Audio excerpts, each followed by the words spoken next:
ఒక నది ఒడ్డున పెద్ద మామిడి చెట్టుపై ఒక తెలివైన కోతి ఉండేది.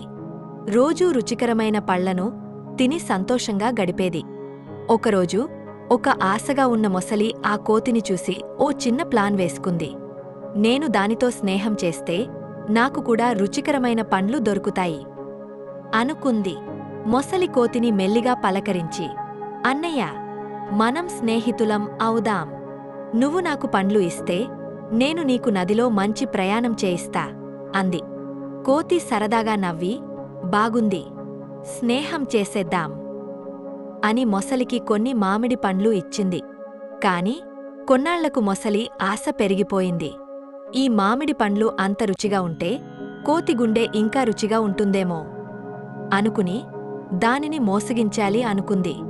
ఒకరోజు మొసలి కోతిని తన ఇంటికి ఆహ్వానించింది. కోతి ఉత్సాహంగా, వాఫ్, అదిరింది, నీ ఇంటికి రావాలనుకుంటున్నాను అంటూ ఎగిరిపడింది. అలా ఇద్దరూ నది మధ్యకు చేరుకున్న తర్వాత మొసలి హఠాత్తుగా దురుసుగా నవ్వింది.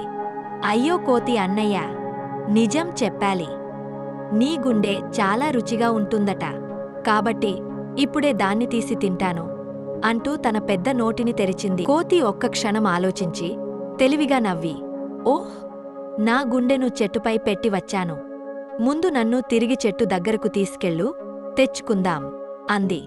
మొసలి తెలివి తక్కువగా నిజమేనేమో అనుకుని కోతిని తిరిగి చెట్టు దగ్గరికి తీసుకెళ్ళింది. ఆ వెంటనే కోతి పైకి దూకి చెట్టుమీదికి వెళ్ళిపోయింది. కోతి నవ్వుకుంటూ అంది, మిత్రమా, స్వార్థం, మోసం ఎప్పుడూ నష్టమే తెస్తాయి. సరే, నువ్వు నీ నీటిలో హ్యాపీగా ఉండు, నేను నా చెట్టుపైనే ఎంజాయ్ చేస్తా. కోతి పటాపంచలుగా నవ్వుకుంటూ చెట్టు కొమ్మలమీద ఊగిపోయింది. మొసలి తన తప్పును అర్థం చేసుకుని తల పట్టుకుంది.